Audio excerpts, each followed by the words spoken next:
Hi guys, I'm Prateek Kumar and I'm the host of the FitCru Show. I'm also the founder of FitCru. And before I start introducing the next guest, I would like to request you all to do one thing. Please subscribe to our channel on whatever platform you're going to hear this, or whether it's Spotify, YouTube, Instagram, wherever we're present. Please do hit the follow, subscribe button, because you guys subscribing to our channel helps us grow our show, grow our community better, and we are able to get better personalities, better people, and have more engaging conversations with them. This would help our listeners understand their struggles, their journeys, and get a clear insight in their lives too. So if you guys were to join us, there's literally nothing else that I could ask you all to do, because when we come together, we'll be able to get better people into our community. So please hit the bell icon or the subscribe button or the follow button, whatever platform you all are consuming this piece of content on. Please do join our community. I would like to welcome you all, and I would like to move on to our guest now. If you look at any food product today in the market, it will be predominated by four ingredients: sugar, oil, maida, and chemicals. I think our families definitely deserve better. Absolutely. So the mission statement of what I wanted to build became Unjunking the Junk. Every family has this problem, including mine. Kids want to have junk food every day. Parents want to give them healthy, or other mothers want to give them healthy food. So if you can create a win-win situation in this household, I think you are solving a real life problem. Yeah. So the core of what we wanted to build became maa ke haath ka junk. If you look at, let's go to a typical Reliance store, you'll see our single pack masala noodle or Szechuan or curry noodles selling at 30 rupees a pack. Correct. Now Maggi atta and Maggi oats is also at 30 rupees a pack. Correct. And the grammage is the same. We are 69 grams, they are 70 grams. So 1 gram here and there. Yeah. But we have zero oil, we have zero maida, and we have zero harmful chemicals. For us, impact to humanity plays a very, very important part of what we want to build. Correct. Whether it's noodles today, whether it's pasta today, chips today, tomorrow some other category, without an impact to a positive impact to human consumption, we are not going to launch it.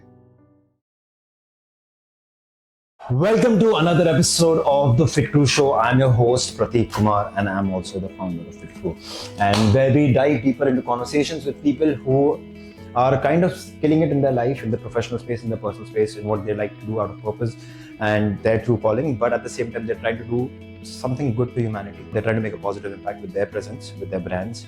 So today we have an incredible guest. I'm super excited because he agreed to come on our show, and I like his company's vision, mission, and whatever goes on a presentation or a deck of a brand. He's none other than Bhuman, the founder of Wicked Gud. This transition from a high-flying career in management consulting with the Boston Consulting Group in London to challenging yet rewarding world of entrepreneurship is a story of ambition by itself. Starting from the ground up, Wicked Gud has now marked its presence in overall 1,000 stores nationwide, including significant partnerships with Reliance, and has captured a fast-paced online market with 35% of its business coming from quick commerce. This is going to be very insightful for a lot of young entrepreneurs in the D2C market, or in the entire space, or the FMCG market, who are trying to create something which has a bigger impact in not just people's consumption, but also their overall health and fitness. So without further ado, let's speak to Bhuman.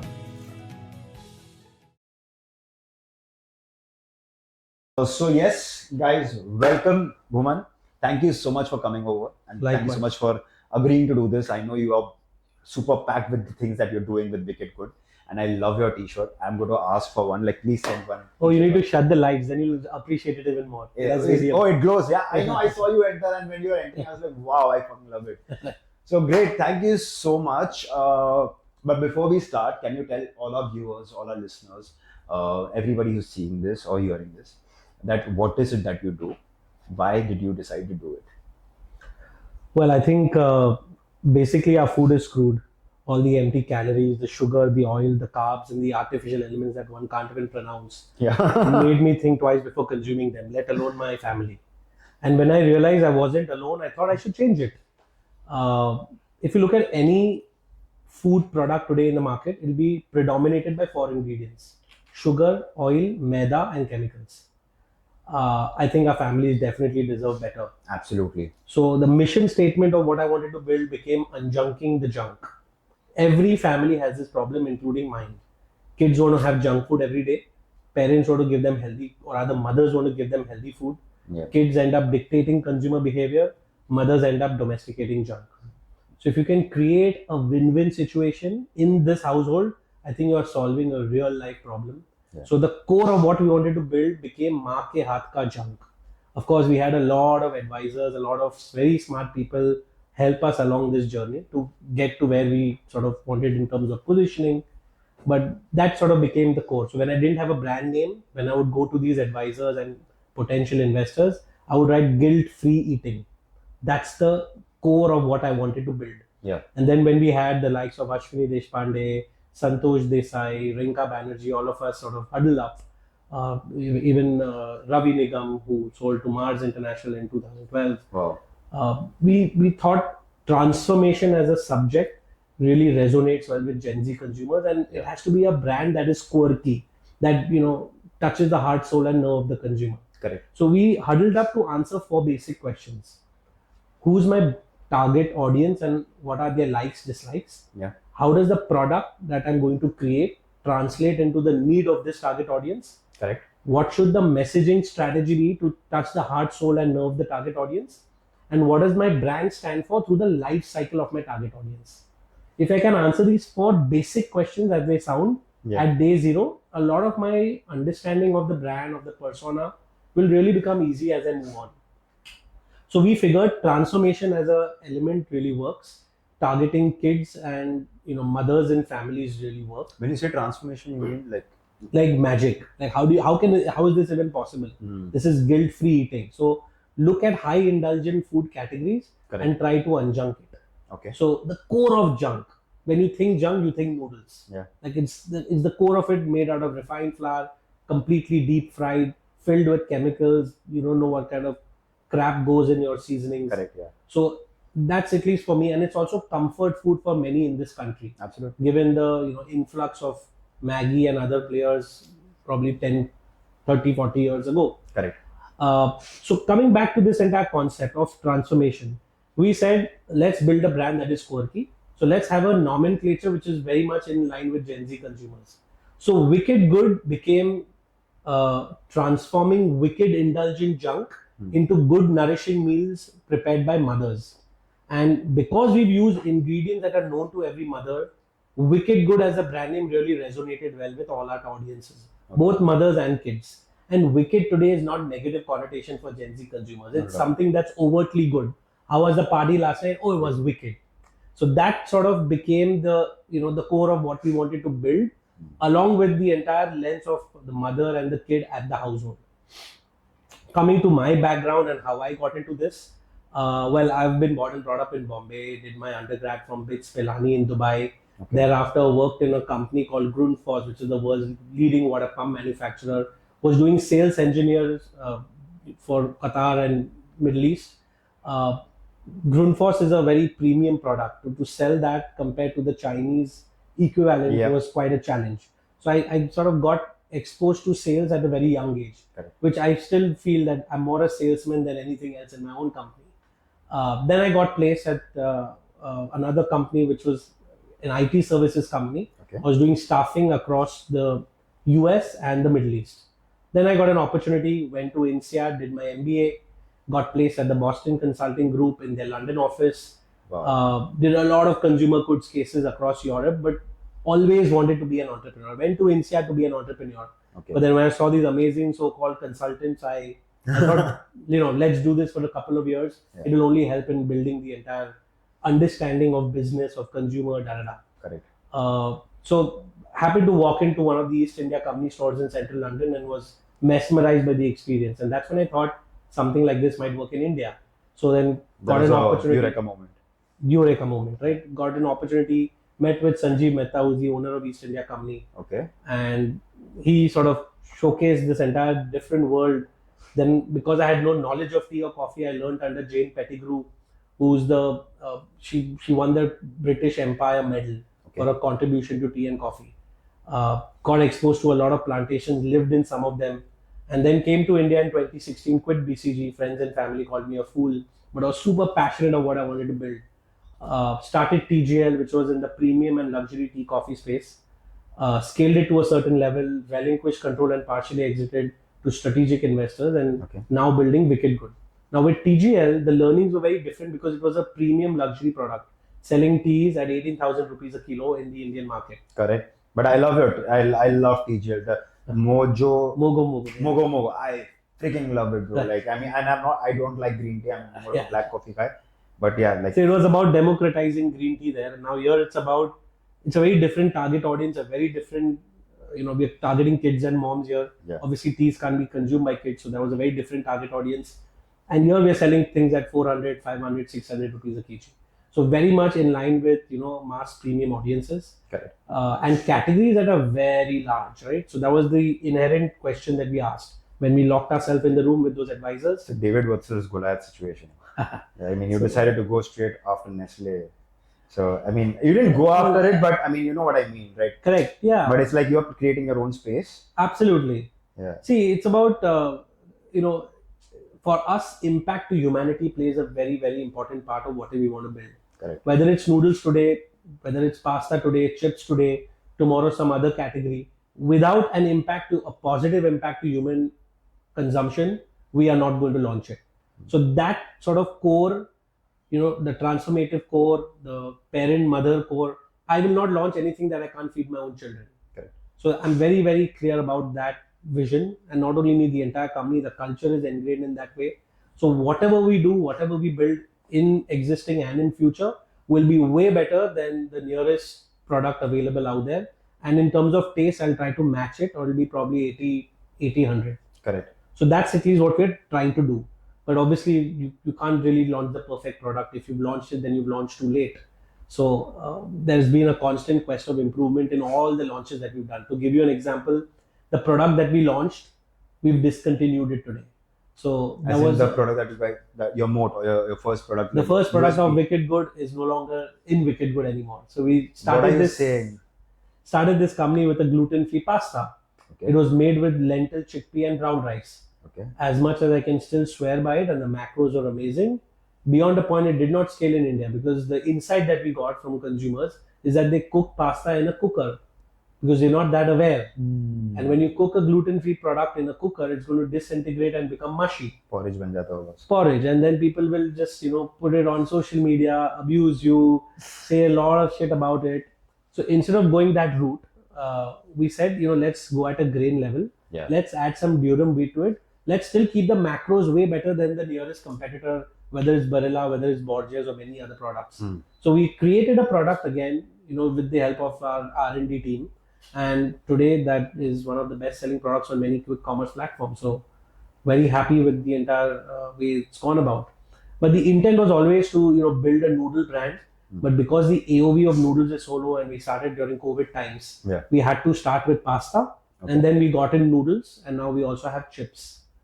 Oh yeah, the puffs. That is correct. Yeah, so if I just finished the bag last night. I saw the pudina flavor. That is the best selling product. Yes. No wonder, because I saw it. It was there, and I was like, oh my god! I was trying to stay away from it because I'm like very calculative about my calories, and also like, should I have it? Should I not have it? And I was like, you know what? I'll just balance it out because like. Well, you didn't have much because if you look at it compared to a fried chip, fried potato chip, it's predominantly made out of chickpea. Yeah. So it's way better in terms of protein, fiber, plus the glycemic index. Lower in glycemic index and net carbs and overall calories, etc. Also, it's not fried, right? So fried chips have 44% oil. This one has only 12% oil because it's made using a popped technology. Correct. And even the oil that we use is not palm oil; it's sunflower oil. Oh, nice. So the saturated fat is much lower than what currently is available in the market. Yeah. So even after consuming a packet or two, you won't feel heavy. I was just looking for trans fat, to be honest. I thought trans fat dekh raha tha. Yeah, exactly. And I was like, trans fat, because the calories, I mean, I really didn't get that much about the calories. I was looking at the trans fat, the sodium, correct, stuff like that. The ingredients, to be honest, before, like, after consuming it, because like I told you, I love your packaging, and your packaging got me attracted. I was like, yaar, ye kholna hi hai.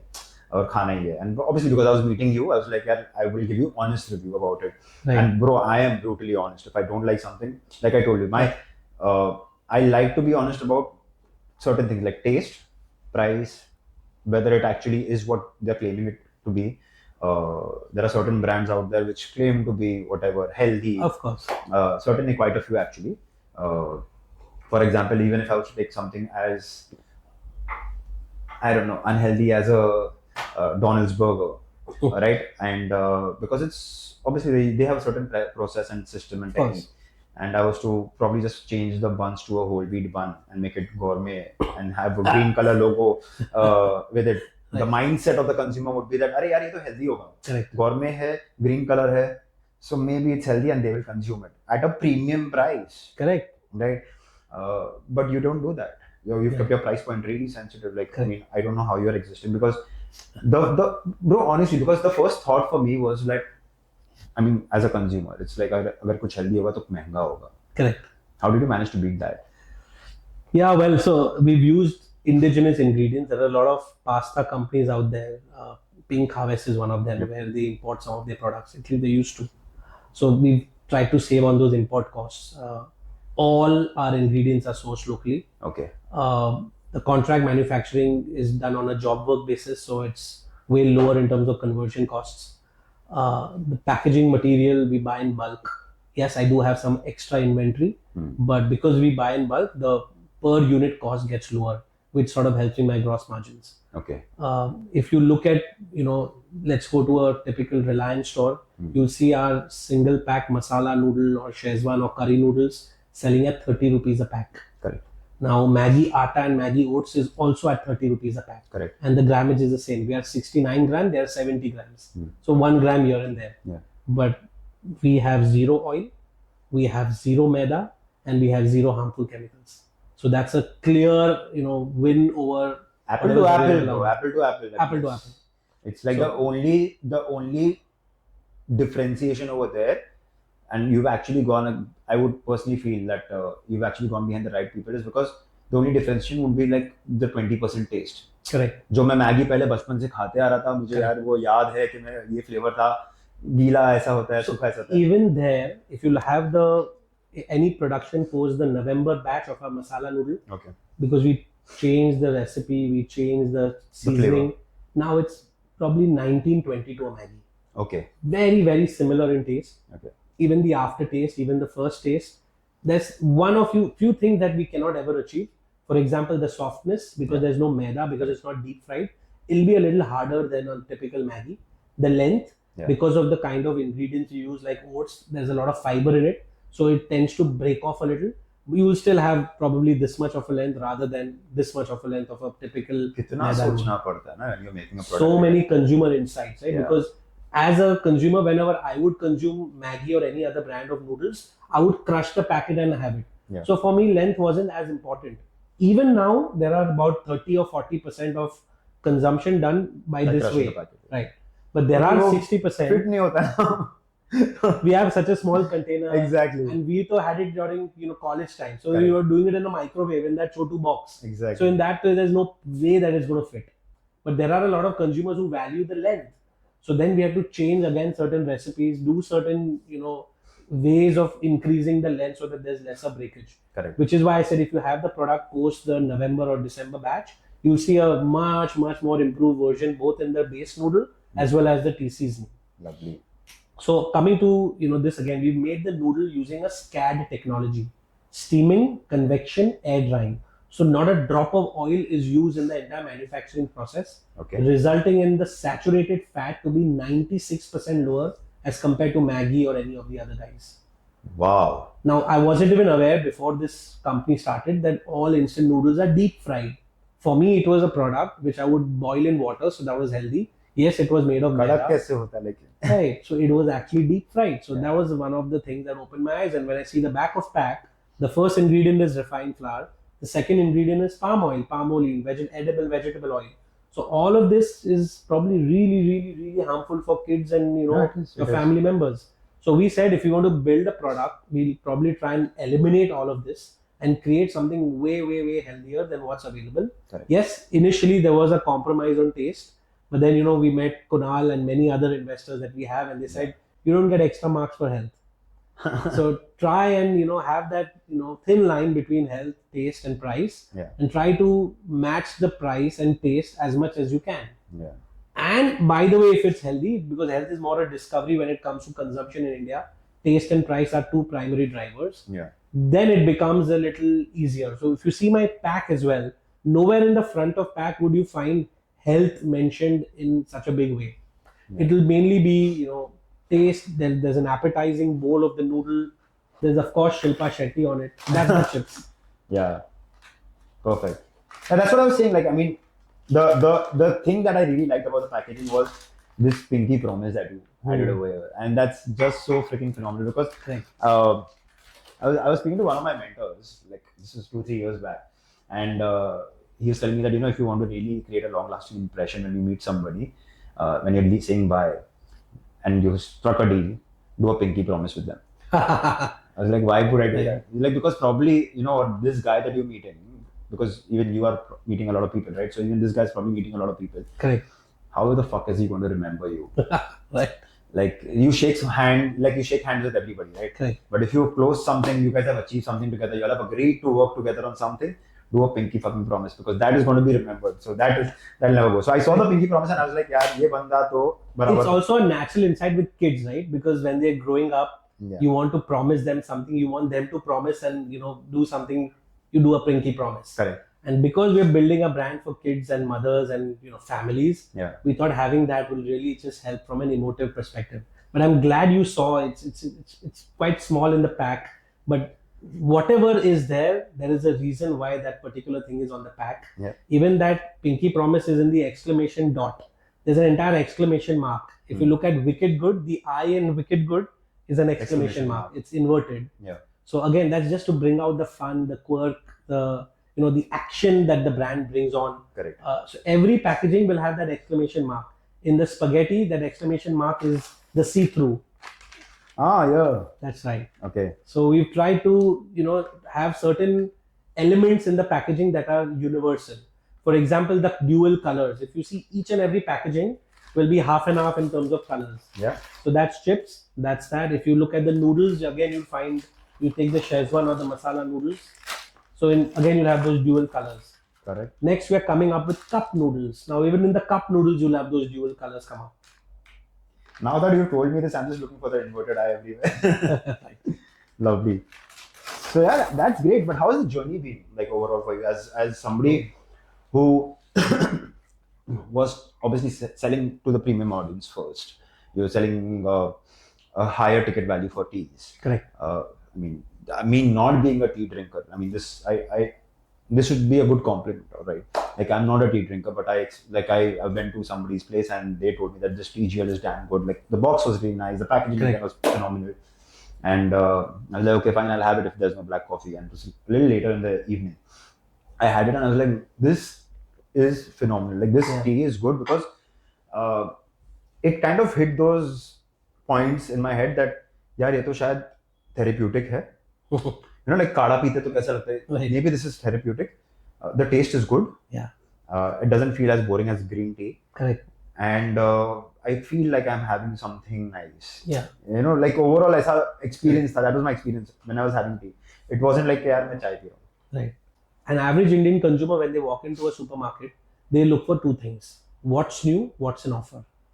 I think if you can, absolutely. And I was amazed to know that 70% of whatever they want to buy, they end up not buying.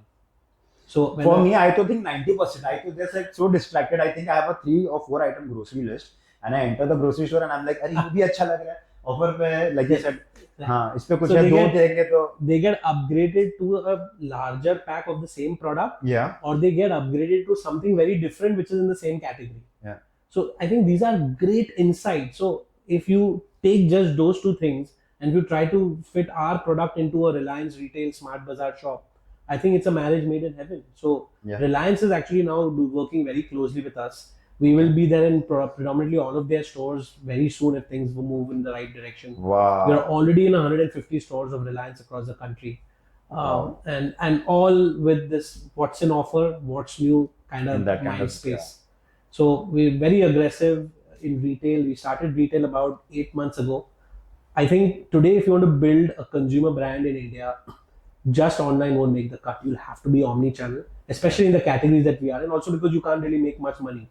30 rupee noodle, 25 rupee chips. How am I ever going to make money online? Correct. So you have to go offline. And in the offline space, it's very imperative to choose the right chains to get to the right target audience. General trade is very important. you can't really spend those listing fees and all of those exorbitant prices that initially they'll ask on every new brand. So Correct. I think the offline retail journey has been very Isn't it tiring?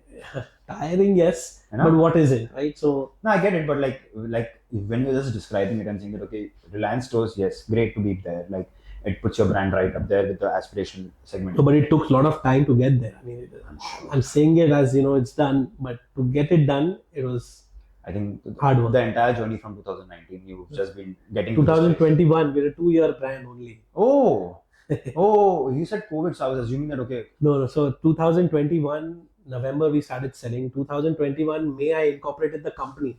Wow, what are you saying? That's good. That's great. Like, Yeah. you are fast. But yeah, like what I was actually saying that there is good to be in like a large player like a Reliance and all that, but then also getting into like smaller stores, like getting into that distribution network. So this is a great insight, right? So when we started retail, we knew that we had to start retail given the categories we are Correct, in. yeah. Now we were contemplating how to start now And when to start. and when to start. So when to start, I think you contemplate from day zero. But obviously you can't. But how to start is very important because again, this worked in my category. It may not work for other entrepreneurs. They'll have to figure what works for their category. So thankfully, again, we had these amazing advisors who really helped us. One such advisor was Sadashiv Nayak. Sadashiv was the ex MD CEO of Future Group. Yeah. So he really helped us initially, and he said, try and interview people from Nestle, from ITC. Try to get some insights from them on the products that they do. And that's when I figured, a majority of their revenue came from the northeastern states. So instead of starting with the Mumbai, Bangalore, Delhi, Calcutta of the country, which most other entrepreneurs in my space would end up starting, because जहाँ रहते हैं वहीं पे करेंगे, यहाँ पे network है. I mean, that's the most of them would be headquartered there, so they would have that easiness to start something there. Plus they would feel यहाँ पे volume ज़्यादा होगा, and it's all a rut of valuation and fundraise and stuff like that. So you obviously want to go in for the kill. We said we won't do all of this. We are there for the long haul. We are in no rush to get revenues. Yes, our expenses were there. The burn was high. But we said we'll do this in a very systematic manner. So when we realized that the Northeast part is so important, we even spoke to someone from Rama Vision. Rama Vision is the importer of Nongshim in India. So that's when we figured that majority of their revenue also comes from the northeastern states. So we said this is a territory we can't ignore. Yeah. So instead of starting with Mumbai, Bangalore, and Delhi and paying those exorbitant listing fees to these so-called retailers, there is no retailer chain available in the Northeast. Very few, probably less than 20% of the total stores. So the 80% is general trade stores and kirana shops, where the owner decides what product to keep in, and the distributor and the owner, and you need to have a nice relation and community with all of them. Correct. So then we started with the northeastern state. Today, out of the 2,000 plus retail outlets, I think 600 would be just in the northeastern states. Oh. And we've not even gone northeast. We've mainly in North Bengal and Sikkim. This is where majority of my sales come, and a little bit of Assam.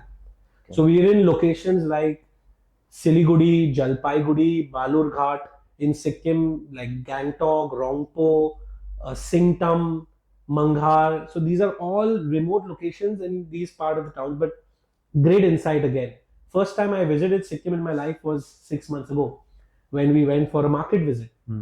Now, when you go from Siliguri to Sikkim, it takes about 4 hours by road because the roads are very curvy because of the mountain area. Correct. Now, you'll obviously have 2 or 3 stops on the way. Now, when you stop on a highway, you really don't care about the brand of chips that you will consume or cup noodles that you'd want. No chance. Whatever flavor profile you want, whatever is available, you'll take it. And the availability is quite a challenge in these parts of the country. Yeah, I'm sure. So, correct. So, then that's an opportunity that we said, let's take this as an opportunity. Let's put the product in all of these highway stores. And today, out of the 600 stores in Sikkim, probably 100 would be on the highways. So that started to give us good traction. We got good repeat orders. And today, that's a territory that sort of gives me repeat business. And how we work with about 7 or 8 distributors just in these territories. There's another region called Balurghat, which is on the Bangladesh-West Bengal border. Okay. Very, very rewarding. We've got repeat orders of pasta from Balurghat, which was quite surprising. But that just shows that if you target the right location and the right, there are a lot of these territory that you'll never think your product goes. I went to Singtam, which is a small town on the border of Sikkim and West Bengal. And I was mesmerized by the kind of stores our team has gone. By just seeing the store, I would forget as a seller, as a consumer, I would never go. But they've gone, and that's the third or fourth order that they've taken. So clearly something is working right, and clearly this entire network of general trade kirana stores for the kind of product that we are selling is working. Yeah. So it's all about identifying such pockets across the country and starting from there, because the cost is nothing. I paid zero listing fees. I paid zero. Even the cost of manpower is significantly lower as compared to someone in Mumbai, because the lifestyle costs are high. Yeah. So similarly in Assam, there will be places like Tinsukia, places like Jorhat, places like Dibrugarh.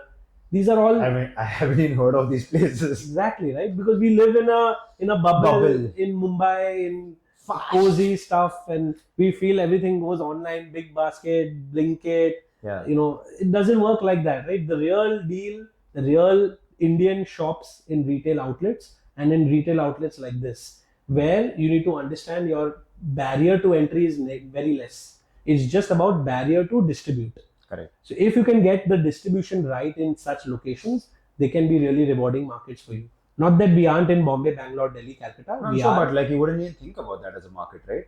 Correct. Just to be able to identify that is a potential market. I mean, that's great. Like I'm sure, like Kashmir, I don't know.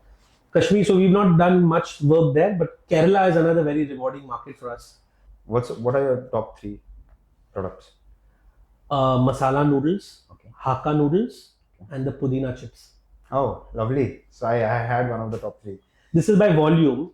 By value, there would also be spaghetti, because the Pudina chips are 35, the spaghetti is 250. So Yeah.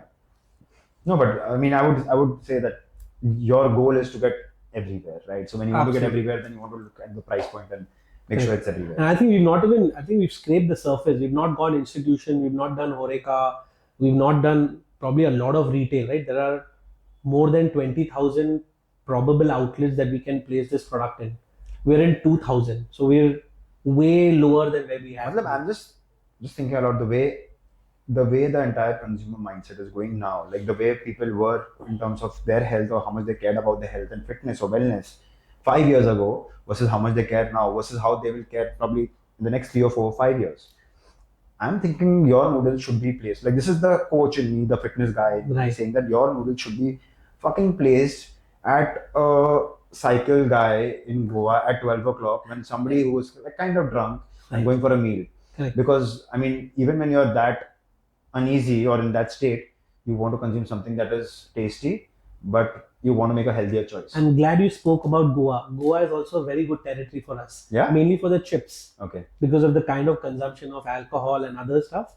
Chips is a natural addition. Yeah. So Goa actually, from the western region, would be in probably top 3 in the western region in terms of market. Gujarat is a very important market again for us.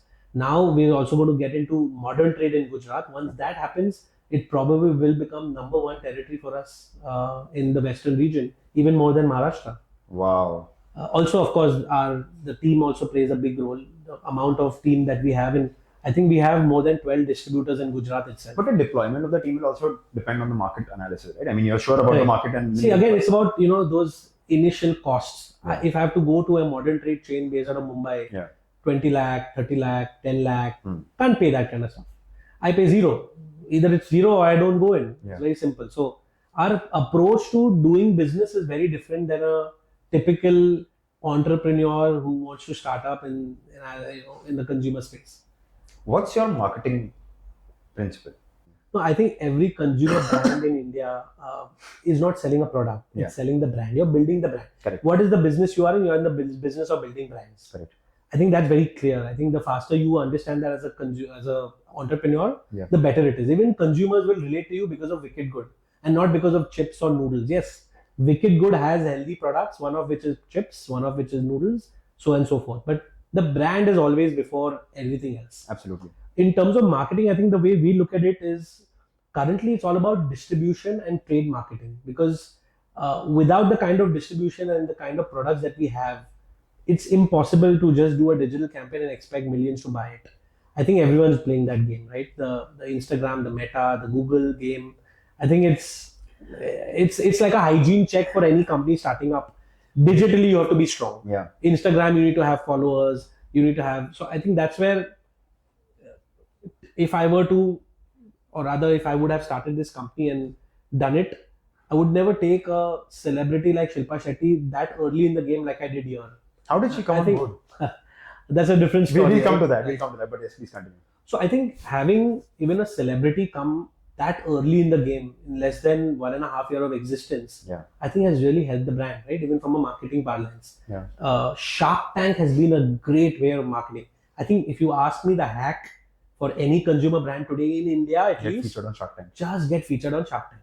Now, how you do it, of course, there's a process. Yeah. Follow the process. If you're good enough, if they feel that you hit the checks that they want, Yeah. then you're in. There have been so many founders who've actually gone to the tank, got an investment but not got aired. So I mean, there's so many, Absolutely. luck got to be on your side as well. But thankfully, we got Shark Tank, and since Shark Tank, not only did we grow in revenue, but even from a marketing branding parlance, everyone knows Wicked Good. I've gone to random locations in India and they said, "Sir, आप Shark Tank में आए थे ना?" It's like a celebrity moment. That's right there, right? मैंने आपको पूछा आते के साथ मैंने पूछा ना कि you were on Shark because यार so here's the deal, right, Bhuman? Like I am seeing Shark Tank since probably the last 10 years. Obviously the American version of it, and then when it came in India, I was like यार India में क्या करेंगे हम लोग यार क्या कितना value डालेंगे इन्वेस्टर्स कौन होंगे कुछ अभी तक अंडरस्टैंडिंग नहीं थी. Correct. But I'm seeing it from the first season and second season हुआ अभी third season चल रहा है and I was like यार I wish I could be one of the founders who goes over there and says that I've been seeing Shark Tanks in so long, and then now I'm seeing those kind of founders. I'm like, yeah, अभी तो जाना ही पड़ेगा Shark Tank पे. So no, but it's phenomenal. Like I remember the day we got aired. It was March 9th, 2023. It was around 9:30, 10 in the night because that's when our slot came. And were you I was like just observing your refreshing. Shopify? No. Shopify to hey, I was just observing Instagram. Huh. We had some 8,000 followers then, maybe even lower. I don't even remember. I was just that that refresh, 200 followers more, 500 followers more. I was like, that's insane, right? Just it's a very different feeling to have. You feel you're at top of the world, right? Yeah, It's a never again feeling that sort of we saw. Yeah. Shopify, Amazon, we were out of stock. Out of stock, and how we were not clearly prepared. I just always curse myself. Had I been in offline retail before Shark Tank, I think this brand would be 10x of where it is today, because the real deal for such products is in offline retail. Go again. I don't think You didn't get funded, right? We didn't. So you can Probably. push it. I mean, you miss 100% of the shots you don't take, right? Absolutely. So go for it. But yeah, tell me about Shilpa Shetty. How did she come on board? So Shilpa Shetty was a consumer of the product, and we really didn't know it. Okay. And then one day we got an email from her team Okay. saying that she wanted to invest. We were about less than 18 months in the game, Okay. and I really thought it was really early in the game to have a celebrity come on board. But then we met the team, and we were really, and I think I remember it was the second meeting when we did a video call with Shilpa Shetty herself, right? So she was very keen on coming on board, and we did an internal discussion. And given that we are building a brand for kids and mothers and for healthier India, I think she's an embodiment of health today in this country. She's fit and how, and she's always been. She resonates with every strata of society. Yeah. Her yoga videos or her those cooking videos on YouTube, they are seen by everybody. Correct. And as a persona, she's always been like, she never endorses a brand that her kids cannot consume. Yeah. Very similar to the ethos that I had when I built the company. I will only indulge products which my family can consume. So I think it was a fitment that was made in heaven, and without a doubt, we knew we wanted to do it. Now is the timing. Should I do it today? Should I wait until I get a certain? Because you want to value? utilize, you want to reap the benefits out of it. Now she was an investor in Mamaearth, and one of the first investors in Mamaearth was Titan Capital. Okay. So Bipin and Kunal really encouraged me to take this. You're being very subtle with the word encourage. No, really. I mean, क्या कर रहा है तू? शिल्पा शेट्टी आ रही है सामने से. For people who know Kunal, he's one of the best investors you can have on the cap table, and I say it from my heart. And he truly is. The kind of support that he gives us is immense. Okay. So when that happened, we said, let's take it. So about some time it took, but finally it was done. And I think I have no regrets. I think the best decision, other than of course Shark Tank and all the other hard work that the team has put in, is to get Shilpa Shetty on board. Yeah. And she's really, really, and once you know her and when you work with her, you'll realize how thoroughly professional she is on the set during a shoot, and also so enterprising. The kind of ideas that she'll give, the kind of things that she'll do. Just to give you an example, Reliance opened a new store in Infinity Mall. Okay. So Reliance has Malad. Fresh Pick. Infinity Malad. No, Infinity Andheri. Andheri, okay. So Reliance has Fresh Pick, which is only one store, which is the super premium concept. Then they have Signature and Smart Bazaar. Now they've come up with a concept between the Signature and the Fresh Pick. It's called Signature Plus. Okay. The first of its kind was opened at Infinity Andheri.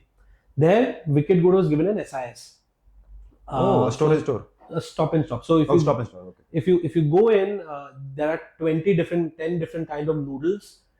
You can choose the noodle that you want, and there's a chef who will cook it for you, and it's priced very moderately, 99 to 149 for one cup. Okay. And then of course they'll use Wicked Good products to make it, and when you taste it, you realize that this is the same like the maida version. So why am I having maida? Let's just have this. So that SIS concept, the entire store was inaugurated by Shilpa. So wow. When we went there was literally a stampede. Forget that. But the first thing she did, walked into the SIS, asked the chef to move aside, and started to cook the product herself. And this wasn't planned. So stuff like this, right? It really, just helps take the brand to the next level. And then of course there was paparazzi, and seeing her cook all those various kind of noodles was just amazing. I'm going to speak to Rahul and Anishi and ask them to set up a meeting with Shilpa Shetty. I mean, she's more like a strategic investor. She's also, she's a foodie by heart, right? Yeah. She owns Bastion, she owns Pizza. Yeah. These are amazing. I mean, there are so many social media posts on the kind of money revenue Bastion is generating, right? So it's just, I think they get it right. They know exactly the pulse of the average Indian consumer, how they consume, what is the taste profile, and then to get associated with a company like Wicked Gud so early in the game, I think helps both sides, right? From a delta in terms of valuation perspective, and from us from a delta in terms of marketing perspective. Obviously, because you are into this space, what do you do for your health and fitness? How do you manage that? Oh, that's a tough one. I have a 9-month-old and a 3-year-old at home. So and a 2-year-old and a 2-year-old startup. So yeah, it's quite tough. But whenever I get time, I do try to hit. I'm a foodie at large. I was 120 kilos in 2013 when I went to MBA. Okay. Post MBA, I became 76. That was the year I was getting married as well. So my wife was like, if you want to get married to me, lose weight. So it was like, okay, I will do it. And I did it. Yeah. But then COVID struck, and then I was again back in home, and then now I'm, I think, between 85 and 90. Yeah. But I really want to get back to that 76 and back in shape. So not much. I try to visit the gym whenever I can. Probably happens twice a week. But other than that, my food habits are, I won't say the best. Mm-hmm. They're not wicked good for sure.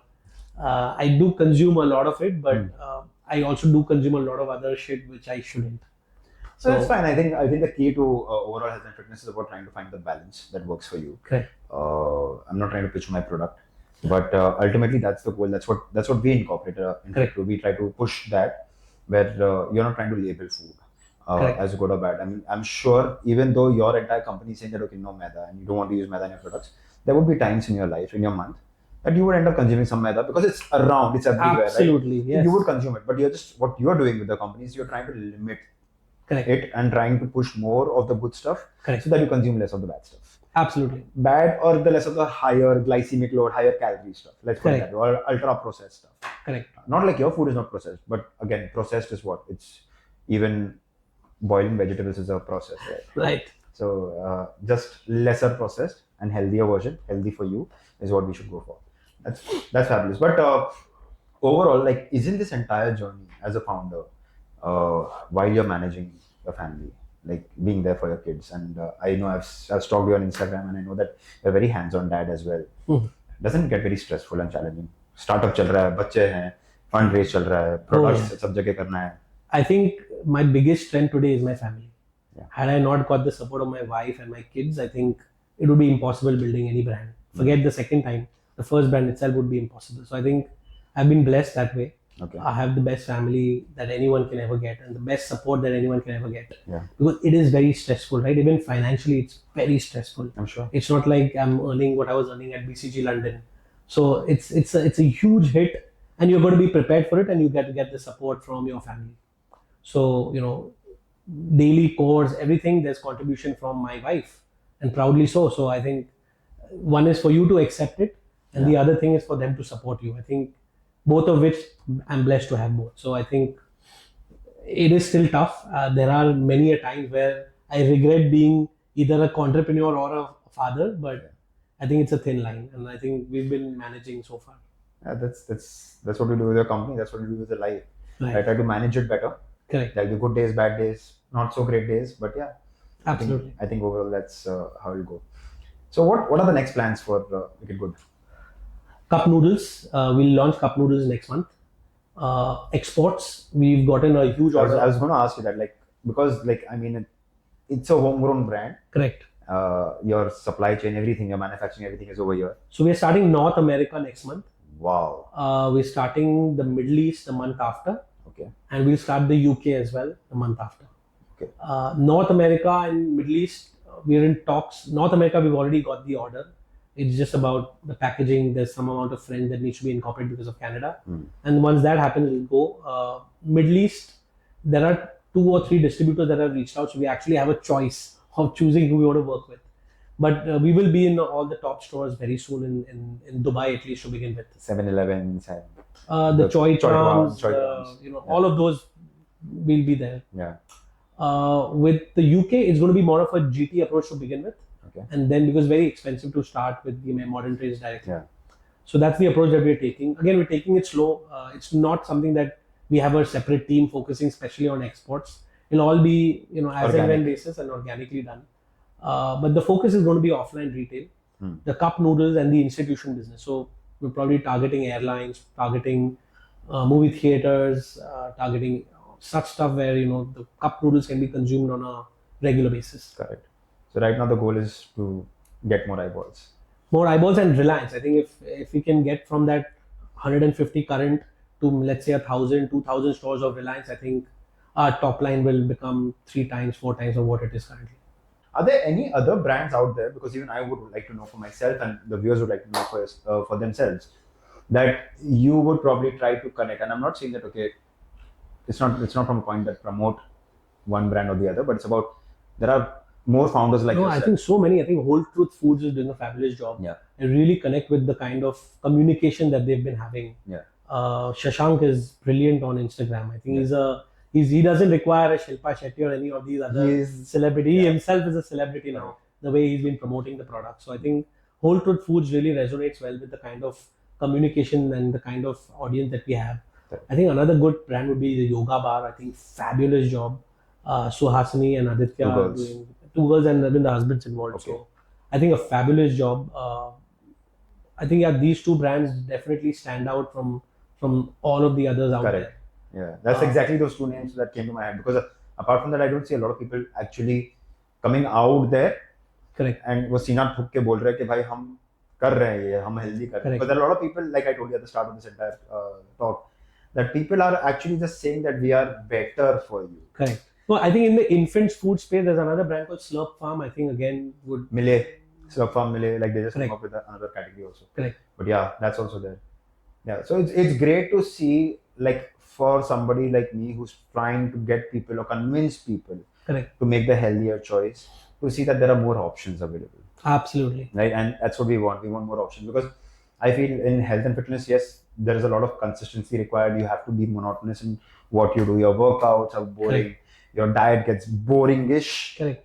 We try to keep it fun for our clients, but when you have so many food options that you can play around with, it just makes it a lot more easier and convenient. Correct. And that's phenomenal. So it's also about understanding where this country is going in terms of consumption pattern. In 2012, when green tea was launched in India, masala chai players were laughing at it, right? But today you see how it's sort of penetrated, and today green tea market in India is huge. It's a different segment altogether. Out of 10 people in 2013-14, if you would ask, did you like green tea? I think 1 out of 10 would say yes, or maybe all 10 would say no. But today, look at where it's reached. Similarly, I think today for us, it's about getting out of 10 those 3 or 4 consumers who say, I like this product, I'm going to take it. And ignoring the 6 people who say, taste acha nahi hai, bakwas hai, Maggi is better. Yes, it is, but then your health is an investment also. So You gotta have a thin line between that, and I think we are harping more on that changing over the next few years. Yeah, I mean, if you look at it from an overall business contribution towards the GDP perspective, Correct. Maggie itself or Nestle itself, they had to discontinue their product for a very long Right. time Correct. because there was one chemical which no one spoke about for years, right? Correct. People have not even gotten to the depth of other things that are available, right? That are Absolutely. added to it. But now they are starting to question. I think the Food Farmer is doing a great job in creating I was that kind just of going to say awareness. that. I mean, he's a brand himself, right? Yeah. Brilliant. I love the kind of And- content he does. And he actually even spoke about Wicked Gud as Yeah. a healthy noodle product that you can probably have. And he was talking about Maggie and the harmful effects that it has. So yeah, I think Food Farmer is another huge influence on Gen Z consumer shopping. Absolutely, and we need more people like yourself and him. Like And who- Prashant Desai is another guy who comes to my mind. okay, And you. I'm just I starting. think- Like, no, still. and I'm doing it in my own way. Correct. Where, like I told you, it's not about. There's something that what Food Farm also does. It's not about endorsing or saying that okay, I am also consuming it, so you consume it, or being that kind of an influencer. But just letting people know and getting them more aware is what I do. I mean, there are so many brands I can think of who started with a certain product, and because of cost, because of pressures, they changed certain ingredients and then they failed. Yeah. So we don't want to be that. We want to be true to consumers. We want to rebuild consumers' trust in consumer packaged foods. Correct. That's also what we want to do with, of course, the kid and the mother at the forefront. So we'll move to our next segment, Please. which are those cards that we spoke about. So it's called Struggle in Strength. All right. Excited already. Yeah, so I'm sure that in your entire journey as an entrepreneur, as a consultant, as an MBA student, as an engineer, you must have faced struggle in multiple areas of life. Whether it's Correct. I don't know KT लगी है कि नहीं लगी है, मुझे तो काफी लगी थी, but you know like those kind of struggles also, and as a parent, yeah, I mean, what are the struggles that you're facing? So these are the questions that I've got from what I thought, from ChatGPT, from Google, everywhere that I could get Right. different questions on struggle. Right. And I've tried to put it over here, encapsulate it and put it in a randomized way. You can go ahead and pick any question that you want. We'll pick 3, 4, 5, how many you want. If you had to summarize your life purpose in a single word, what would that be? Struggle. I think every entrepreneur has to struggle every day. If you don't fail, you can't learn.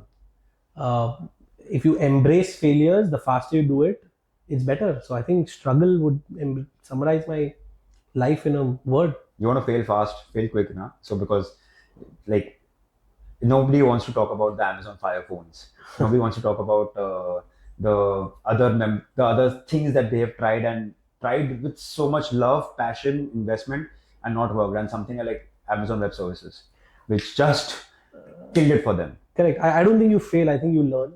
Yeah. And the more you learn, the faster you learn, the better you get. Yeah. And that's how you sort of, if any founder tells me that they didn't struggle before making it big, either they're lying or they don't exist.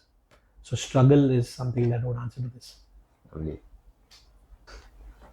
Is there a book you believe everyone should read, regardless of their age? Supermarket Wala by Damodar Mal.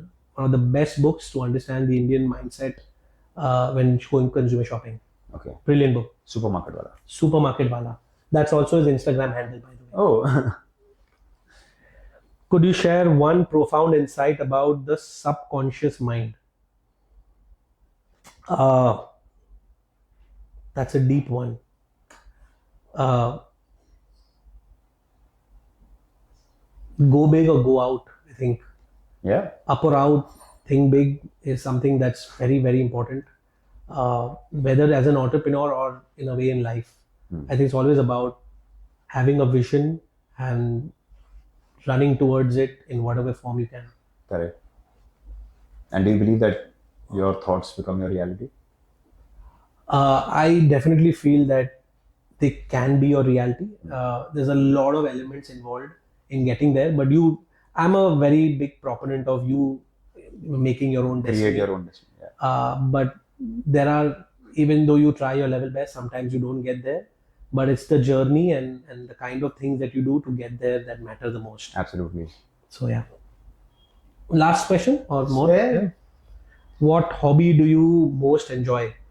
Oh well, I love playing the piano.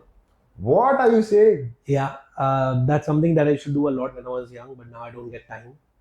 Other than that, I think spending time with my children, which is more, I mean, I just don't get time with them. When I come back from office, most of the times kids are sleeping, so is my wife, because she has to time her sleep with the kids. Correct. And when I go in the morning, I probably get a half an hour window.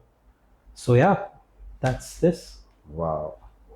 Perfect. Yeah, that was great. What we've also done is, well, at the end of the entire talk, we prep food. Oh, Right? lovely. That's a part of our entire structure to this entire. Now you know why I came here. So we have made the Piccadilly spaghetti for you.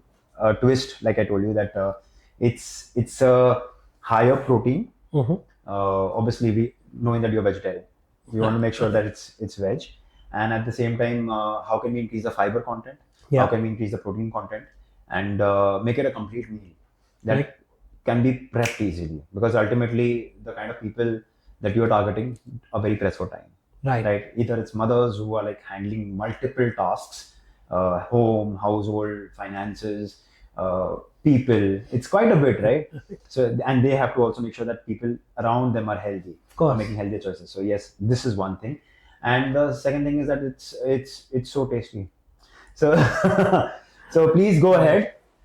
This is the spaghetti. This entire portion is half a serving size of what we've prepped. The entire serving size is around 550 calories. It smells also so good. Bro, I'm already like kind of building a lot of saliva in my mouth. It looks so yummy. So, So good. so what we've done is we've added a little bit of paneer to it. The protein content is what I was saying. So good. It's got 19 grams of protein It's so good. and around 350 calories for this entire portion. You can't know. It's like any other pasta out there in a good restaurant. So good. And it's al dente, it's perfectly made, perfectly cooked. So yeah, definitely. So what I was saying was that 350 calories, 19 to 20 grams of protein, 4 grams of fiber, around 25 grams of carbohydrate, less than around 7 to 8 grams of fat, because the sauce is also what we made at home. We made it over here, just using tomatoes, garlic, So and a good. little bit of rosemary. So yeah, and this is a fabulous meal, dude. I'm going to eat this. Please. Yeah, this is fab. So thank you so much for coming. Thank you so much for sharing all the insights that you've accumulated over the last just 2 years. It's really good for me as a founder to know that we can move mountains as long as we have clarity in vision Right. and a clear purpose. So knowing that okay, you can scale so fast and you can touch so many lives and make sure that they make healthier and wiser choices. Absolutely. Yeah. So it was great having you here, Bhuman. Thank you so much for coming, sparing like so much time for us early in the morning. And yes, I would love to connect with you on sharing my business ideas, getting your insights on things, and taking things forward. Pleasure was all mine. I think it was a wonderful chat. I learned a lot from you as well. And I'm sure that, we can do more of these, and best of luck to you in the future. Thank you so much. So at the end, so I had when I started off this podcast, and I was really pathetic at it. I'm still getting better. Like you said, if you got the perfect product, it's Yeah. too late. So I called an influencer who already was doing a lot of podcasts, and we Okay. finished the podcast, and the influencer told me, "Dude, you can't end the podcast like that. You have to look at everybody and say that please follow, like, share, subscribe, whatever it is that you all want to do, Correct. because you have to give people instruction that what next." Right. Of course. And I was really bad and kind of I'm still not looking at the camera while doing it because you can sense that kind of awkwardness. Right. But yeah, I would definitely encourage everybody to follow Wicked Gud, follow their entire company, order the products, follow us on this entire page wherever you're consuming this content, whether it's on Spotify, on YouTube, on LinkedIn, on Instagram, whatever you're seeing, wherever you are comfortable, because our goal is to bring awareness. Our goal is to be able to connect with such people like yourself, and the more people that are there on our platform, the better it's going to get for us, so that we can not only increase the production value of this entire conversation, have better plates, have better coffee. Of course. We've already got into better food, so yeah, just about that. So I would request you all to probably like, share, subscribe, whatever you'll do with this entire conversation, and thank you for giving us this much time. And eat clean, eat healthy. Yes, absolutely. Thank you.